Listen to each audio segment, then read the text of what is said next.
Incwadi kaProverbs chapter 16 verse 3, commit your works to the Lord and your plans will succeed. Mabela ke leli verse ekseni uqala usuku lwakho ubheke emsebenzini nasesikoleni, commit your plans to the Lord and your plans will succeed. Nawe ke uma ufuna ukuphumelela kunoma yini into oyenzayo, you must learn to commit your plans and you must learn to commit yourself kunoma yini oyenzayo ukuze iphumelele. Bonke abantu engibabone bephumelele emhlabeni, they were committed to something. Bonke abantu abanegama namhlanje abayi something esibukela kuyona namhlanje, they were committed on something. Ngakho ma ufuna ukuphumelela, esinye isikhali sokuqala, you need to be committed. Now i-commitment ithi wenza leyo nto whether inyama yakho iyathanda noma ithani, but you continue to do it.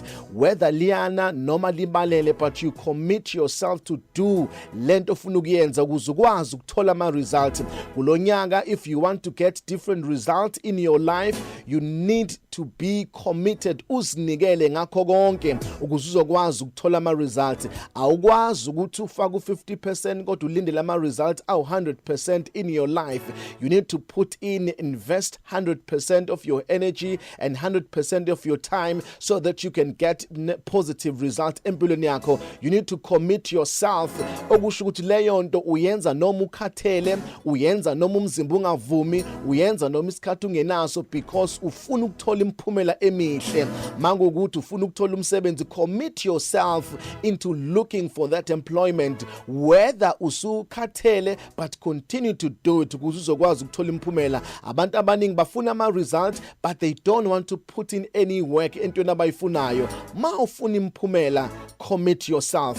Commit inhliziyo yakho nomphefumulo wakho ukuze uzokwazi ukuthi uthole something out kulento osuke uyenza. Ngiyacela namhlanje as you are starting your day, make sure ukuthi you commit ukuphila kwakho, you commit yourself ukuthi uzoyenza lento, uzovuka ngaye ekseni, uvuke ngaye emini, bese uyayenza ukuze uzokwazi ukuthola different results. Ngoba uma uzoqhubeka wenze ngendlela obuyenza ngayo njengonyaka owedlule, khohle ukuthi uyothola ama results ahlukile, uzothola imphumela afana nale angonyaka owedlule. But if you start to do things differently this year around, you will see different results ngoba you have decided to commit yourself.